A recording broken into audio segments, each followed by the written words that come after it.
It's intermission time. It's great to get out to the movies. I'm Megan Braun, and I host the Synagogue podcast Intermission, and today we have Austin Kolodney. Hi, welcome on. Can you tell the listener the film we'll be talking about, what it is, and a little bit about who you are? My name's Austin Kolodney. I am the writer of a film that's coming out across the country called Dead Man's Wire.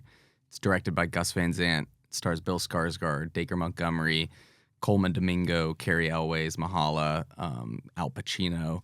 And it's about a true crime that happened in 1977. It's about class. It's about real estate.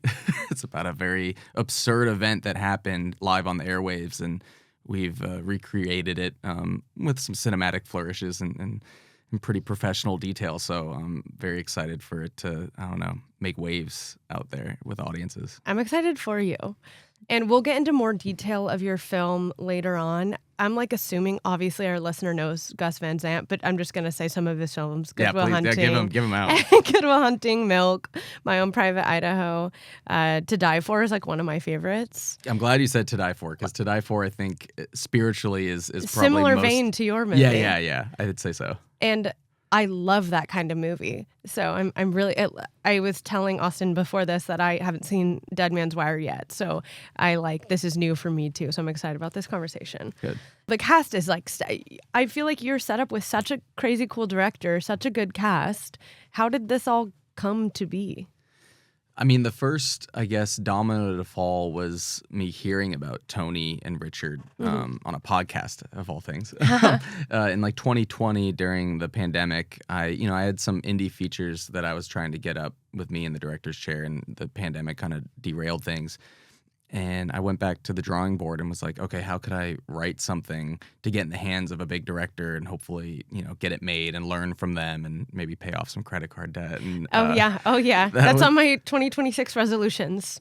I'm halfway there. I'm proud of you. I'm trying. It was touch and go for a little bit. But the goal was just to look for something that I could maybe get in the hands of someone that could make at a bigger budget scale than would have been afforded to a first-time director. And when I saw footage on YouTube of this crime and the way that Tony Kuritzis carried himself, how he spoke, his charisma and the look in his eye, I knew that it deserved to be a movie. I knew that any actor would want to play this man. And and it was from there a pretty meticulous research period. And then in writing that, it was finding a lot of empathy so I guess to give context for the historical event, Tony Kuritzis was this guy in his mid-40s in Indianapolis who had taken out a mortgage on a plot of land and developed it to try and rent to various businesses, and felt that and accused the mortgage company of deterring renters and purposefully manipulating things to wait him out and default him so that they could turn a profit on the land. And Tony, the mentally unwell man that he was, snapped and developed a plan which resulted in a device that was a sawed-off shotgun affixed to Richard Hall, who's the president of the mortgage company, with a wire around Richard's neck to the trigger, and then from the trigger to Tony's own neck. It's called A Dead Man's Wire, is what it's in the movie, and what the title of the film is called. And it's a device that if any cop tries to pull either man away, or even just kill Tony outright, the weight of his body would pull the wire and the trigger and result in Richard's death. And the imagery is really striking. It's horrifying. It's tense. And then amidst all of the hostage negotiations, his phone calls and this press conferences and him walking down the street, all these things that happen, there's this weird kind of dark comedy as well. And that Tony... Oh, I like that. Yeah, Tony's cracking jokes in front of the cops and asking them personal questions do you have any pets? Mm-hmm. Do you have any pets? It's just things like that to disarm people, that I just knew that actors would want to play that. And then in writing it was also finding a lot more about the character of Richard, this guy who I think maybe a lot of your listeners and myself included in 2020 maybe naturally root against, which is a guy whose parents owned this big mortgage company and gave him this corner office. And that he was a good man, and that he was maybe not even supposed to be there that day and take that meeting. And it's a true two-hander between Bill Skarsgård and Dacre Montgomery. And it's been awesome to see the Letterboxd reviews start to roll. Yeah. I read everyone like a psychopath. You do? Yeah, maybe I shouldn't do that, but No, I I do. would do that if I had a film. It's exciting. I mean, I've been working on it for like 5 years. Yeah. So, but yeah, this is. Yeah, because it's already been like released, but the wide release is happening in a couple days, right? Yeah. They did like an awards qualifying, like Mhm. 1 week run in December, and then it's now in like maybe 10 cities as of right now. Cool. You and I talking, and then on the 16th it'll be wide, and going into when this airs, it'll be Yeah. hopefully in like 1,000 theaters. So. Hell yeah. Oh, so fun. Okay, we're going to backtrack a little bit. This is a question we ask everyone that comes on the show. What film would you say currently describes your life right now? Ooh. The Big Lebowski. Yeah, I feel like I'm kind of stumbling through chaos, but with an affable attitude. Hopefully, yeah. I like that. A friend of mine dressed up as the dude for Halloween, and I was like, that's such an easy costume. Just like a robe. It's kind pretty fun. Yeah. All right, so we're going to get into general movie taste section. As a writer, what kinds of scripts do you most enjoy reading, even if you'd never want to direct that type of story? I mean, it stems from the character and the world building. I think, I'm not really a horror movie filmmaker myself, but I remember reading Midsommar before the film came out, like reading Ari Aster's Midsommar. And I had been familiar with him, like even prior to Hereditary, like loving, his short film from AFI and stuff. And reading Midsommar evokes such a mood, and it's such a rich character at the center that even though I wasn't necessarily into that genre per se, I fully bought in on the world he was building on the page, and I couldn't put it down. It was devastating. How did you because like there's like so many things that a guest will say, and I don't work in your industry, so I don't entirely know. Like, how did you get access to reading it prior to it coming out? How does that work? I think I just had a friend that had worked at UTA at the time, which is a big agency. My friend that I knew him from like kindergarten t-ball. Like we grew up together. So wait, are you from LA? I'm from Santa Clarita. It's like an hour north of here. Yeah. Okay. So like I wasn't really raised in the film industry, but like I was raised on good movies. Like my mom always took me to the movies and stuff. And then a lot of my friends from that hometown have since either gone on to work in film, or maybe their parents were like camera operators or grips and stuff. There's a lot of Teamsters up there. I love that. Yeah. And my friend I think I had expressed interest in Ari as a filmmaker, and my friend who had like worked at this agency just happened to have his hands on it and shared it with me. Cool. Yeah. Oh, that's sick. Okay, so your earlier work was primarily as a comedy writer, but Dead Man's Wire is like crime, drama, thriller. Like you said, a little bit of comedy notes to it.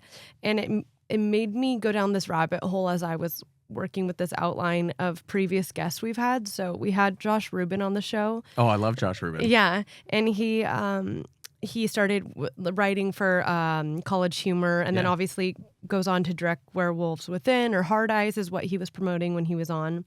And then this isn't a previous guest, but Curry Barker, who made Obsession. Yeah. He is just like comedy sketches, and a previous guest, Skylar Zern, cast Obsession. And then I was thinking, well, then there's Jordan Peele, obviously, with Key and Peele, and Zach Kreger with The Whitest Kids You Know, and then to who he is now. And I was wondering, like, what is it about comedy and sketch writing in that world that lends its hand to being a good platform for then other more serious work? Yeah. And even historically, I think I'd seen prior to Weapons, they played at the Alamo Drafthouse, like a little pre-tape of like other filmmakers that had that similar path. Obviously, oh, really? Yeah. Hitchcock was like was in a comedy troupe. Daria Argento apparently was in a comedy troupe. Like there's a historical precedent for it. I looked at it coming out of film school as a means to write and like to practice the craft of writing and directing. I think a lot of people pick a certain lane if you go to a film school or not, of like how you could, express yourself and be on set and learn how to direct. And some people go the horror movie route. Some people go music videos, commercials. And I just always grew up watching a lot of sketch comedy. I was like raised on like Derek comedy and Good Neighbor stuff was like very popular in high school with my friends. And, I always gravitated towards it, and SNL obviously. Yeah. And just felt like that was like a good way to exercise the muscle of like writing and directing is like short form, like just kind of like writing a quick 3-page script and shooting it with some funny friends in a day and editing it and putting it up. And I mean, with those directors specifically, I think there is a relation between comedy and horror and thriller in that like there's a cadence to it. There's like a ratcheting up of tension and then a releasing of the tension, whether it's laughing or it's a scream because it's a jump scare. And I think that cadence is something that's wise to learn as a filmmaker, whether it's comedy or thriller horror. It's so cool. I just, like, in this moment, literally an hour ago when I was just adding some stuff was the first time this ever dawned on me. So it's so interesting to see that correlation. And I think that's life, too. I think no matter, I mean, even in my worst days and, like, darkest chapters in life when I'm, like, at my most stressed or most depressed, like, there's going to be something that makes me chuckle. Or, like, there's, like, I think that's the beauty of life is that it has this kind of the two sides to the coin, and if you have like a gallows sense of humor, you're actually able to stumble through it a little easier. And I would like to hopefully take Dead Man's Wire and springboard into other, like, not just sketch comedy or broad comedy, but like into other genres, whether it's crime or just straight drama or sci-fi. Like I want to hopefully always still have like a little bit of dark comedy in anything I do. Totally. I like that. Yeah, it's so strange, like, when I meet people and they have no sense of humor, I'm like, that's scary. Like, it's scary to not be funny, Like, it's creepy. Everything's funny. I've been told a lot recently, like, at work, that people say that I take everything very lighthearted and I think everything's funny, not in, like, a bad way, I just don't think things need to be that serious. But dark humor is definitely my type of humor, like, to the T. Which screenwriters have most shaped the way you think about character or just influences of yours? Or do you look more towards directors? I view myself as a director most, and like that's definitely who I probably read up on most are directors. But if we're talking screenwriters, I think William Goldman probably is at the top of the list. He has a couple books on screenwriting, Adventures in the Screen Trade, and then his other book was Which Lie Did I Tell? And I learned a great deal from his writing and his like worldview. He's a fantastic writer. Cool. Yeah. Wait, now I want to read these. Maybe afterwards I'll write them down. No, he's great. Not that I intend to do that, but that just sounds fascinating. It's a good read even if you're not a screenwriter. He just has like a really wry, sardonic, but also very like human perspective on the film industry as a whole. Like in Adventures in the Screen Trade, he talks about at the point of writing it, which was I think like the mid 80s, the studio system was kind of crumbling under its own weight. Like a lot of movies were bombing and the theatrical experience was not profitable, and like cable was starting to come out and people were saying like, oh, our movie's dead. Are the movie theaters all going to die out? Like that was the discussion in the 80s. Yeah. And he points to in this book the 50s being a similar situation where the studio system was built up and got a little bloated and then crumbled under its own weight. And then people said, oh, TV, this thing exists now. This TV invention is going to kill movie theaters. Like, we're done. And then from the ashes of the 50s, you get the 60s, 70s, which is some of the best films of all time. Yeah. And then what was oddly prescient with William Goldman kind of addressing, saying like, hey, like we gather around the fire as human beings. It's like in our DNA to tell stories. So keep the torch passed. What comes after the 80s is in my opinion, like the 90s, the kind of Rebels on the Backlot era, which is like the rise of Sundance, like the birth of like PTA and David O. Russell and Quentin Tarantino, Fincher. Like there's a cool, I think there's these cycles that go through the film industry that William Goldman addresses that I think would be a good story to take from, whether you're a screenwriter or a cinematographer, an editor, director, anything. Yeah. So yeah, Adventures in the Screen Trade is a great one. I love this. Are there any films you return to specifically to study structure or dialogue rather than story? I watch Magnolia about once a year. Such and a Little good movie. Little Miss Sunshine. Magnolia, Little Miss Sunshine, Social Network. Those are, I think, infinitely quotable movies. Mm-hmm. Those characters are so three-dimensional and diverse, right? I think that's what I love about them too, is that they're so different. And yeah, those are three movies that I could revisit every Bangers. year. Yeah, All bangers. Yeah, certified bangers. What's a movie that you love that most people may be surprised that it's a favorite of yours? Well, this year, like in 2025, I saw Predator Badlands, and Mhm. I thought it slapped. I thought it was awesome. Someone else said that. A previous guest also said this. I forget who. I went in with they have fine taste. I went in with no expectations. I saw it like at 1 p.m. at the Alamo. I got a chili cheese dog. Hell yeah. And I watched this PG. We're really into hot dogs. So. Oh, good. Yeah. I mean, that's kind of the best way to enjoy one is in front of Predator Badlands. I just thought it was a blast. I had a really fun time. So I like stuff like that. I mean, if we're going like with the type of movie that I guess historically is like reviled or has like bad reviews, that is like something I'll fight for. I guess I haven't seen it in a while, but I have really fond memories of the Roland Emmerich Godzilla with Matthew Broderick, if you know it. It's like, I think it was like 1999 or 2000. I thought that movie was a work of art when I first saw it, and I would watch it on VHS like every couple weeks. And I think it has like a 20% on Rotten Tomatoes. Yeah, it's always funny when that happens, especially if you have zero context of how it was scored and you think it's like all top tier, and then you go online and you're like, well, shit. Like I'll say as of last year in 2025, I think Eddington is probably in my top 5, and I think Eddington will age like a fine wine. Yeah, year after year. Yeah, because it was pretty split, I would say, Yeah, but also like the country, you know. Yeah. No, I think a metaphor in itself. I think that movie will reveal itself to be a timeless classic decades down the road. I think that people have a hard time when it's too self-reflective. Yeah, and we're like you're saying, like it'll age well. Like we were so in it, it's just too triggering. Yeah. Do you gravitate more towards character-driven stories or like high concept, high level? Character, for sure. Yeah. I guess that makes sense with you saying like the Magnolia and the Little Miss Sunshine. And what was your third? I think I said Social Network. Yeah, you did. Yeah. I like a good tentpole. Like, I mean, I was raised on Lord of the Rings and Wait, Star what's Wars. the word you just said? A tentpole, like a tentpole. Yeah. Film. Is that a like a blockbuster? I'd say. Like I a just have never tentpole- heard that phrase.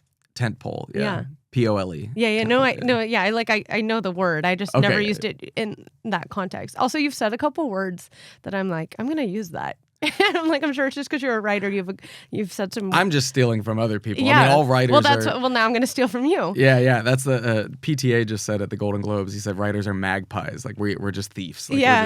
We're just repeating what we hear. So I mean, I'm a that's all. graphic designer, and I'm for sure just pulling from other references. That's what artists do. Yeah. How has working in film changed the way you watch movies as a fan? I think I try to remind myself and remember, like, no one sets out to make a bad movie. Like, everyone that's, like, on set for 12 to 16 hours is, like, there to try and do good work, like, top to bottom. So no one tries to make something bad. That's a good perspective to have. So I try not to, like, shit on things. Yeah. I will, like, omit praise for stuff, but I try not to. Yeah, I mean, a lot of time and effort and money and passion goes into making. I mean, there's always the quote, like Sam Pressman, our friend, says every movie is a miracle, and I think that's true. Yeah. So I do try to, like, not completely dunk on stuff, but I think I've been pretty good about. People do ask, like, oh, do you only see like the behind the scenes when you're watching a scene? Like, I think when a movie's doing when the movie is working and firing on all cylinders, you actually kind of forget every aspect of the behind the scenes, and you're kind of just you're blacking out and you're just caught up in the moment. So true. I would like to think that I still am bright-eyed and bushy-tailed each time. I every time I sit down in a movie theater, turn my phone off, I like am open and willing and hoping that it's going to be something that honestly makes me forget that I even work in film. Yeah. Because that's my biggest worry. Like, I don't work in film, but ideally that's my next goal. And I'm thinking, like, I would really hate if this gets tainted for me. Even the podcast has made me look at films a little bit differently, because in my mind, movies are just this magical thing. And so, like, it has been interesting now with the show and interviewing all these people, because I'm learning so many things that didn't cross my mind ever when I was watching. Hold on to the magic. I think it is a magical thing. I mean, it's a circus. I mean, I think anyone who's like working in film signed up for the circus. Like, we didn't sign up for a more traditional 9 to 5. Totally. There's a weird alchemy on a film set, and even like not just on a film set, like in the creation of one, on the development side, and then obviously in the post and releasing of a film, like everyone that works in it is like a storyteller and kind of a maniac. And I think there's a charm to that. Yeah, I like that. This kind of goes with what you were saying about losing track of time and the outside world when you're in a theater because you're so immersed. Mm-hmm. Is there a film you saw recently that you can't stop thinking about? I just saw recently, Gus Van Sant recommended to me, I see the movie The Plague. That movie I really want to see. It's really good. Yeah, I went in, I think maybe seeing the trailer, maybe not. I mean, when Gus Van Sant says, "Oh, that's a good movie," Yeah. you go see it. So Yeah. I saw it like a couple days after, and I mean, it was. I texted Gus. I was like, I feel like Charlie's North. I think that's the director, Charlie. The North Stars were, in my opinion, from what I watched, I was like, oh, it like was reminiscent of Elephant, which is one of Gus's films. Mm-hmm. Full Metal Jacket, Elephant, and Beau Travail. The third I haven't seen. Yeah, it's good. It's funny to me that Gus Van Sant would recommend a movie to you, and then you would then flip it and be like, it references one of your films. Yeah, That's kind of a move. Yeah. Cool. I'm really excited because it's not out, right? It is, yeah. It is? It is. It's out limited. The sound design was incredible. It was really immersive. I mean, it kind of gets into like David Cronenberg body horror stuff. So I don't know how Cool. you deal with. I love. Okay, because there's some very macro close-up shots of like skin and scratches and bumps, and it's like, Okay. and it's not quite full of the substance, but like it dips into like kind of what Coralie does there. But like I loved it. I thought the music was great. I thought it really captured adolescence and like the toxicity of boyhood and like how young boys like interact with each other, the anxiety that comes with it. It's a really potent snapshot of like youth. That's like very visceral. I loved it. Damn. Okay, I'm definitely seeing that ASAP. Yeah. The score was fantastic. The score was That's really always good, like too. one of my, when I leave a movie, I typically like the music is what sticks with me the most. Yeah. Or yeah, I would say the most actually. Same here. Yeah. I saw Anemone, the Daniel Day-Lewis, Yeah. Ronan Day-Lewis one, and that score that Bobby Krilic did, like I got out of the Alamo and I found on Spotify like the score Yeah. and I listened to like the ending track on repeat the whole way back to Silver Lake. Exactly. And It always has to be the drive after. Yeah. And I'll listen to a song on repeat for Yeah. about a week straight. Like it's bad. Yeah, I'll just listen to it nonstop. And yeah, that score also was fantastic. That's fun. Wait, I thought of something I was going to say. Oh, The Plague feels like one of those movies, like sometimes we'll get invited to screeners or whatever through the podcast. But I've noticed I actually don't like, I mean, I don't want anyone out there, if they want to invite me to a screener, invite me. But I don't actually prefer it because I like when I just like go to the theater when everyone else is going. Yeah. And I feel like I'm a part of the mix and I'm like as surprised or shocked or whatever with everyone else walking out versus being like at a little screening room. It's just slightly more anticlimactic when you leave. Oh yeah, especially if it's the capacity. Like I'd rather see like a movie at like a full AMC Yeah. with a bunch of All strangers. the reactions. Yeah, versus like an intimate, cool with the cast and crew. Yeah. Like I don't know. That's just- almost it's I a get little what you're saying. stuffy. I don't It know. is. No, I mean, I've been banging the drum with Roque, our distributor. They've been very patient with me. I want this movie to be in as many theaters and seen by as many people as possible. Exactly. Because And I think that's how everyone's movies. itching for it right now. I hope so. I mean, that's how movies. That's how this one, as it was written and intended to be seen, was like with an audience. Mm-hmm. To me, is like it's a communal experience, and like when you're, especially something like Dead Man's Wire, like when you're sitting in the theater and some people are laughing, some people aren't. Yeah. It's just an interesting communal experience, and then when there's gasps and claps and stuff, like that stuff is contagious. So like it's better to be seen in a theater than just at like a tiny screening room with like the 10 people that Yeah. made it. Yeah. This is also making, I keep saying we're going to go into your film and I am just like rambling, but the other week I saw No Other Choice finally. Did you see it at the Vista? Or No, I didn't actually. I do love the Vista, but the group I was with wanted to go to AMC, and Cool. I'm like, I'm already paying for AMC. yeah, so. you got it. But it was, well, one, incredible. I'm obsessed. But it was funny because I was laughing a lot, and there was so many people that weren't laughing as much as me, and I was like, wow, like we're not all. I thought we'd be more in sync with the laughs, but it was so good. No, I love that movie. I think Park Chan-wook is a genius. And it's also, I feel like it's a very I mean, it's paper. It's the paper industry, but Mm-hmm. it feels very symbolic of like where we're at in any creative field, whether it's graphic design Yeah. or filmmaking. Like it is this kind of, I mean, I'm not going to spoil the ending, but like what it says about the notion of like automation and like, Mhm. yeah, Yeah. like how we're going to like climb over each other for our like the last few remaining crumbs of whatever industry that we're fighting for is Yeah. it's fascinating. Yeah, I thought it was great. I saw it at the Vista. It was a packed house. I bet that was Very fun. cool people. I got to talk to Colin Farrell. He was there. Shut up. Yeah, he goes to the Vista. Okay, I'm going to be going more. It was awesome. That's so fun. Now we will get into Dead Man's Wire. I know we already kind of gave the synopsis, so I'm going to skip over that. What initially drew you to this story? Yeah, I was initially drawn to Tony. I think I identified with him a little bit more. For better or for worse. I mean, more for worse. I think, yeah. He was a very angry man, and I think I was very angry in 2020. And I actually, some of the things he was saying struck a chord with me, as they did with many people in Indianapolis in '77. Mm-hmm.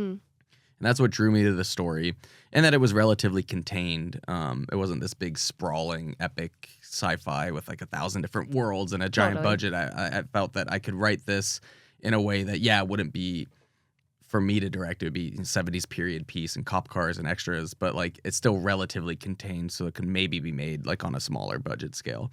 But then in writing it, I found a lot of empathy for Richard, and then just fascination with the world, the city of Indianapolis and all of its supporting characters, and how the community banded together to solve this. It was a true like community effort. It wasn't just the cops. It was a local radio broadcaster, Fred Heckman. It was the way the media allowed Tony to feel heard, the way the FBI came in and let cooler heads prevail.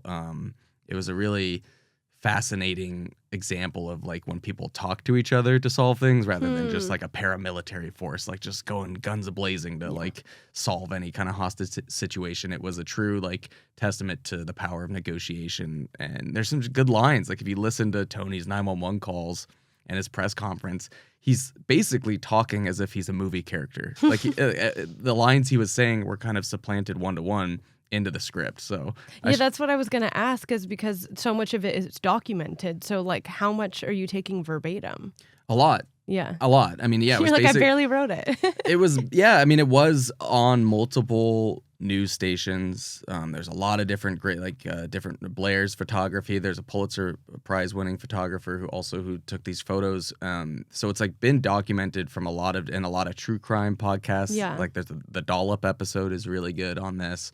So yeah, I had like a lot of information at my disposal, chiefly from Alan Berry and Mark Enochs, who are our historical consultants on the film. Cool. And they live in Indianapolis, and they've spent time interviewing all the different lawyers and cops and reporters involved with the case, and gave me this archive that let me transport myself to 77 Indianapolis in a way that, I wasn't born there, never, was raised there. So that was really helpful. And it was like kind of a menu or a buffet to choose from of like, ooh, I like the way he described this situation. I like the way this brother acted on camera here. Like I basically just took it. How helpful. Oh, yeah. It was the blueprint for sure. Wait, what did you say the historical context people, what are they called? A historical consultant. Consultant. Yeah. I just watched finally Sentimental Value, and the sister in that is I believe that's what she does for Is work. it? Is that what? I forget that part. Because it's the one sister is the actress, and the other one, Actress. I believe that's what she does for a living. Awesome. And I just think that's such a cool career. Yeah. Like not my personality, but I would love to be around someone that does that. Yeah. I think had I not gone to community college and gone into film, Oh, you went to community college? yeah. So did I. College of the Canyons. I'm a big community Where'd college you go? advocate. Up in Up in the Bay, De Anza. Okay, cool. I went to College of the Canyons in Santa Clarita. Cool. I'm going. My old community college film professor Max Keller is about to moderate a Q&A at the Lemley in Newhall Oh, this I weekend. love that. And So, you're yeah. going to go? Yeah. Cool. I always go back. I speak at his class every year too. That's awesome. Yeah, I love community college. Yeah. I mean, I had no money to go to a 4-year right out of high school, so it Yeah. was like I was always gonna go to a community Yeah. college, and I learned a lot there. I think I feel like I learned so much at community college. I learned- Also, I took a film. I didn't study film, but I took a film class in community college. It was so fun. You keep saying you're not in film. You host a very film centric podcast and are very knowledgeable. But I don't do it. I don't do it from it's not my main thing. Anyways. You will. I can see it. You're bound to. Yeah, I think had I not gone into film, I really had an impactful AP US history teacher, Mr. Pugh.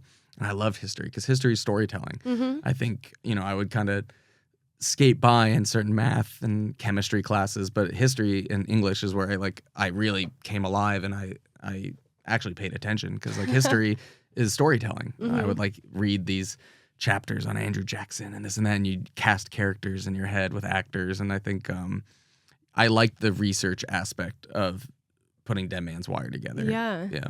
Oh, how much did you decide, how did you ride that line of staying faithful to the true story, but then the dramatization? Because I know when people leave watching a movie that was based on a true story, there's always going to be the viewers that are so hung up on the logistics and the details, and that it taints their viewing experience because they care so much about the reality of it. So do you care about the reality of it? I care about the themes and the truth as I interpreted the events to be. And I do like when stuff is meticulously recreated. In my mind, it was going to be cool to have moments look and feel almost one-to-one. Mm-hmm. And I think Gus respects that too. Gus did pursue certain aspects of the story with that kind of lens and with that attention to detail with his department heads, with his production designer, Stefan DeCant, and Peggy Schnitzer, our costume designer. They really did go above and beyond to kind of recreate the era. And his cinematographer, Arnaud Potier, who's worked with Harmony Korine. He shot Insane. Aggro Drift. Yeah, it's awesome. And they got these Ikegami cameras that they actually shot 70s news on. And wow. So that's intercut, and I think that attention to detail does go a long way. But then thematically, you only have so much real estate, right? In an hour and 45 minutes. So there is a certain amount of amalgamation you have to do between characters, and certain casting things happen that you have to tailor to the voice of the actor that ends up playing. Bill Skarsgård doesn't necessarily look like Tony Kuritzis, and that was something that Bill even brought up. He was like, I don't look like this guy. What happens if people look it up and I don't look one-to-one? And I think Gus said I can't think about what people do on their phones when I make a movie. And I love that. That's such a good line. I love that. And I mean, another good line in regards to translating the truth to the screen came from a director who didn't end up directing the project, but at one point was attached. Werner Herzog was going to direct wow. this. Yeah. What a crazy lineup. It's been, I mean, have you heard Sam's impression of Werner?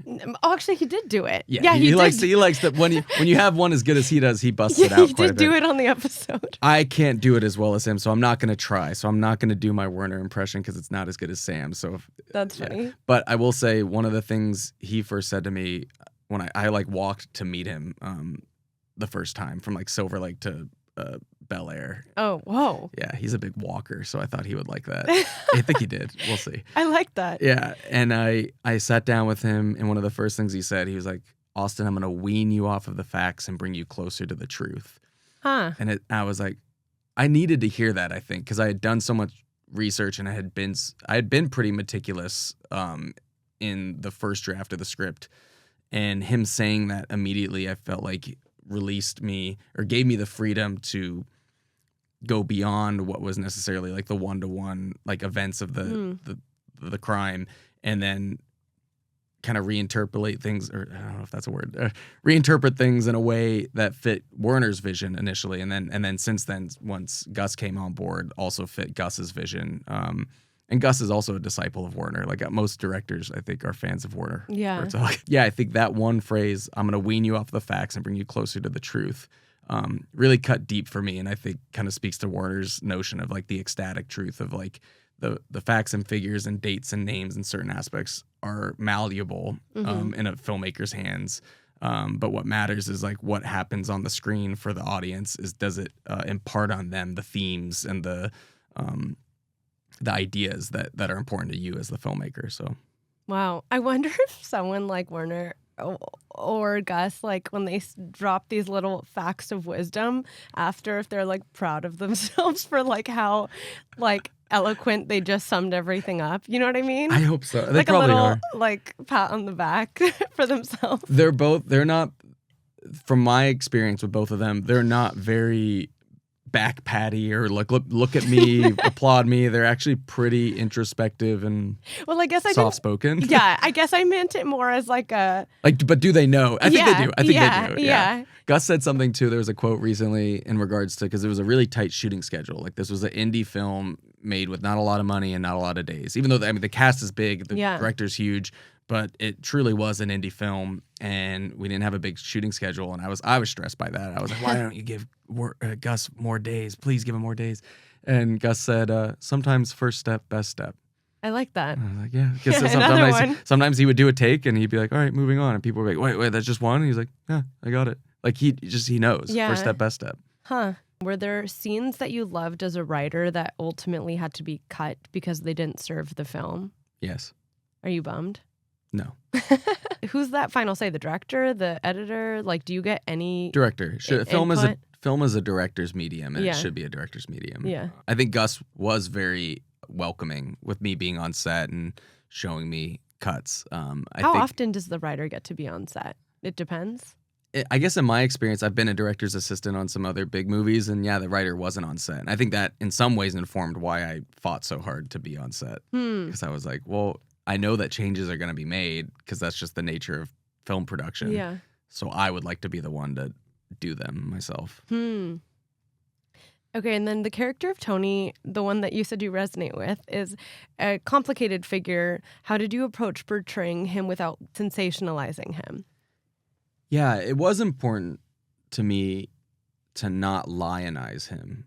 I didn't want it to be interpreted that I view him as like a capital H hero, or I didn't want like audiences even to like view him as like, yeah, go to, like, I think we all should be like very sober and clear-minded and call a spade, and that he commits a crime, a very audacious crime, and is, I mean, I'm not a psychiatrist, but he's like mentally unwell. Yeah. So it was always important for me to address that and stay true to the facts, which is, you know, he should not have done this for all intents and purposes. But in him doing it, he was undeniably charismatic. He had a chip on his shoulder in a way that a lot of common Americans did in 77, and I did in 2020, and I think a lot of people I think listening in 2026 will as well, that he wanted his voice heard, and what he was saying was striking a chord that I did want to walk that tightrope and show him to, you know, he's a selfish guy. I think he thinks he's smarter than he really is. He is violent and he's mean. He's a bully to Richard throughout this whole ordeal. And amidst all of that, he is also, to me, like kind of this naive puppy dog that like very much wants to be heard and appreciated. And I found that kind of endearing as well. And I think, to be candid, maybe the Tony on the page and definitely Bill's portrayal maybe is a little more humanized than what the real Tony was. The real Tony, if you watch some of these, you know, extended press conferences, he's a bit of a broken record. He's kind of always at a 10. And I think it was, you know, our job as the filmmaking team to kind of round it out a little bit more so that it's not just too grating on the audience the whole time. But yeah, I think it is a important nuanced tightrope walk, is to not make him to be this like, you know, full-on hero, this Robin Hood character, because he's not that. He's selfish. Like what he's setting out to do is not because he's for the greater good. It's not philanthropy. It's for him and his business. I think he's arguing that he's bringing, you know, potentially with this plot of land, like grocery services to a part of Indianapolis that you don't normally pay mind to. And I think he's a complicated guy, and I think that's why Bill, I mean, in addition to Gus directing it, but that's why Bill wanted to play him, because he isn't, you know, binary. He's not black and white. He's a pretty nuanced character. That's sweet. How do you know when a script is finished versus when it's simply time to just let it go? Like now it's someone else's turn to take over. Yeah, I mean, in terms of sending it out the first time, I just told this to the Drexel class that I just spoke with. That you share it amongst like your close confidants. Like if you have a representative, you share it with them. If you have close writer friends, you're in a writers group, you share with them.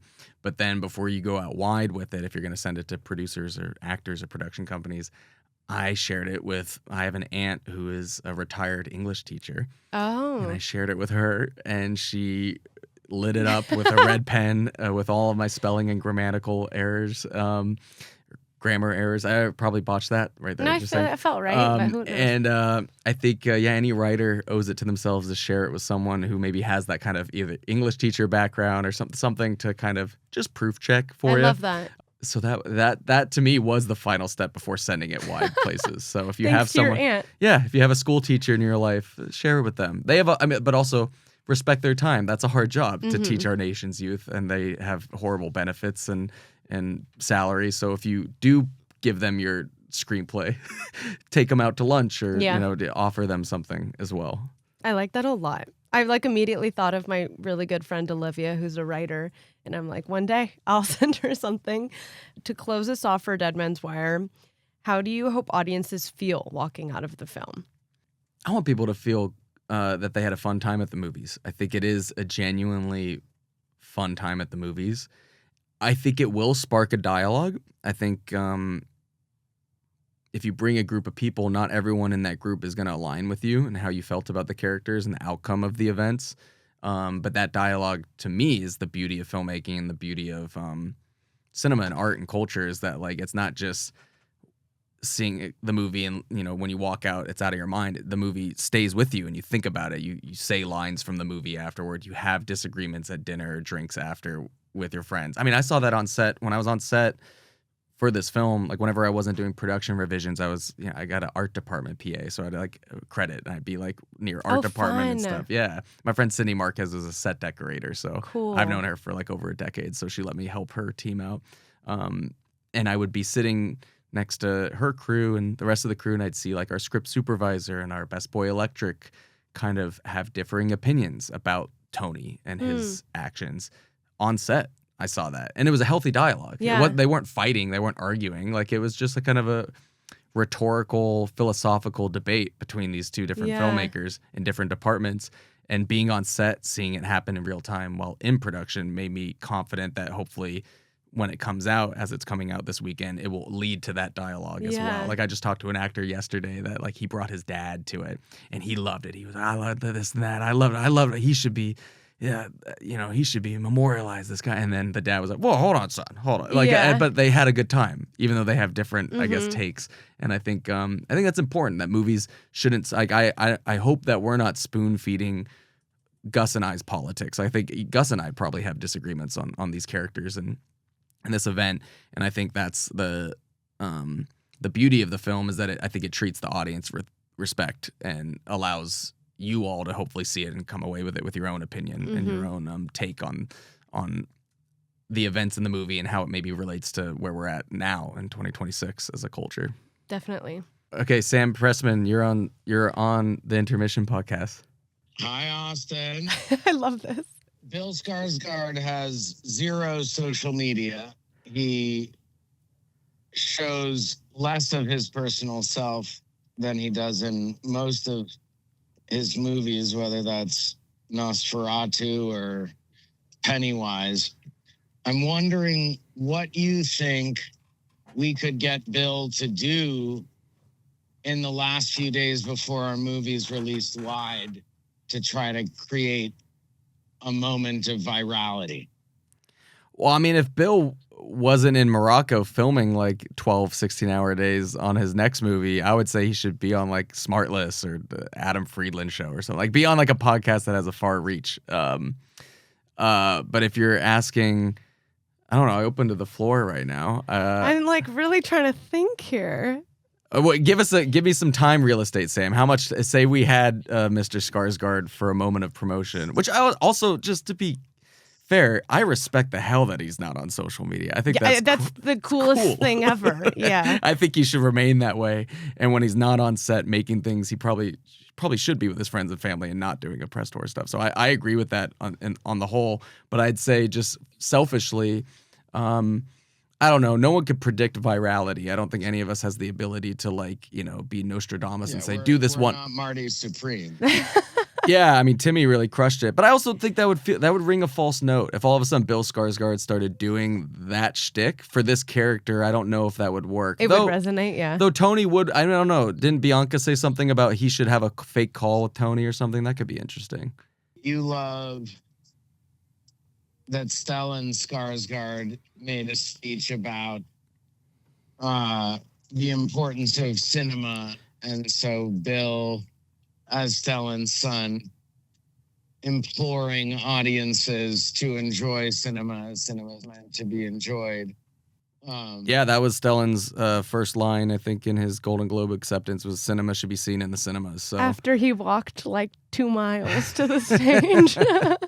that was the whole goal with this film, right? Like both in writing it and then we were in prep, like all my conversations with Tom Culliver and you is like, we grew up in the movie theater. So like this movie was always intended to be seen that way. And every time we've seen it with a full house, especially at like a big packed show, like in the Toronto Princess of Wales Theater and like an Austin Film Fest at the Paramount Theater, when it's like a full packed house, it's like electric. This movie is really fun. It's a fun time at the movies. So, anything that Mr. Skarsgård could impart to get people to buy tickets and see it would be great. This is a movie about,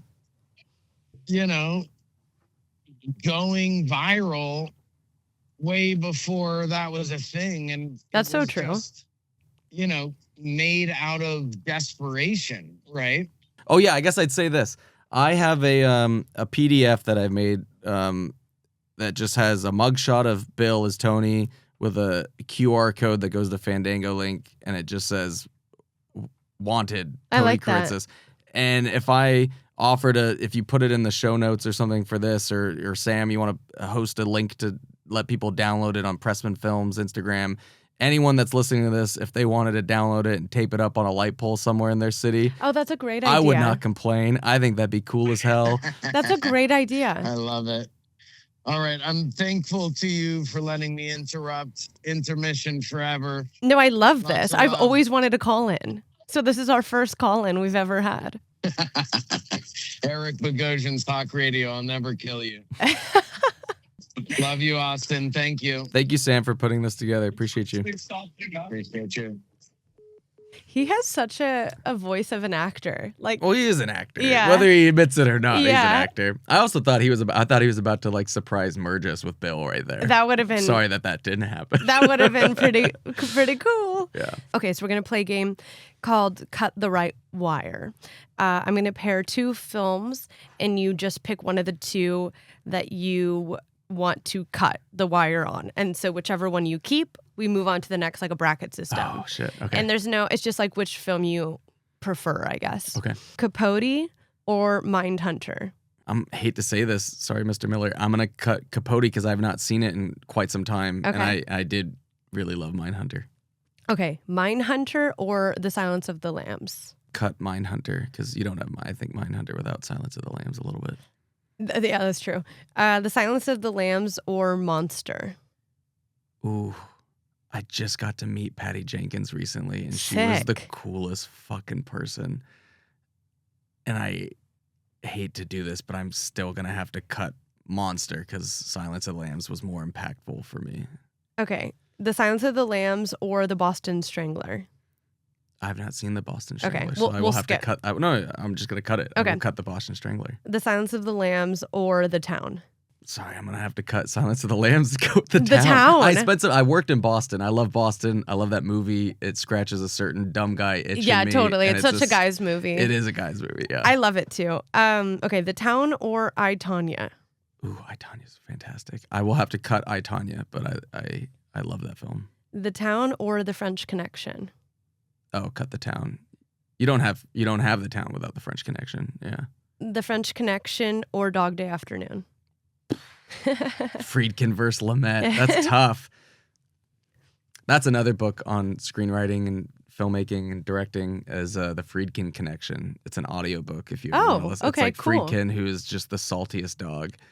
His stories are so good. He's so, yeah. I mean, To Live and Die in LA is one of my, and Sorcerer. Yeah. So, I mean, I love Friedkin, but actually out of Friedkin's whole oeuvre, I don't even have French Connection at the top, so I will have to cut French Connection and go with Dog Day Afternoon. Okay. Dog Day Afternoon or Zodiac? I will cut Zodiac and keep Dog Day at the top. And then the final is Dog Day Afternoon or Memories of Murder?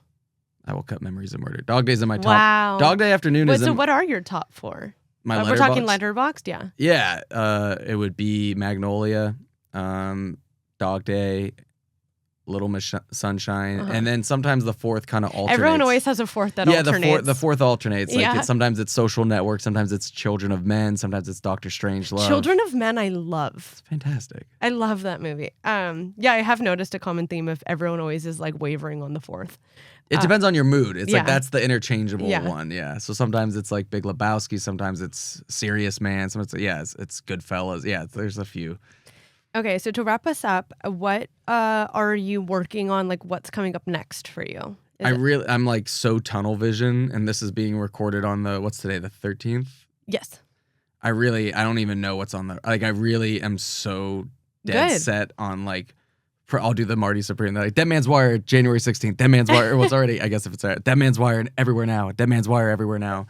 Like, I really only care about this movie getting seen by as many people as possible. I love that. But I don't even know what's next. I have no idea. Oh, sometimes like if the listener wants to like be in touch, keep in touch with your work or whatever, like, do you have any plug for either your social or previous work of yours, anything like that? Yeah, I have a website. It's just austinkolodney.com. My name, I won't spell this, too hard to spell right now, but yeah. We'll have it in the bio. austinkolodney.com is my website. You can see some of my shorts and sketches and stuff there.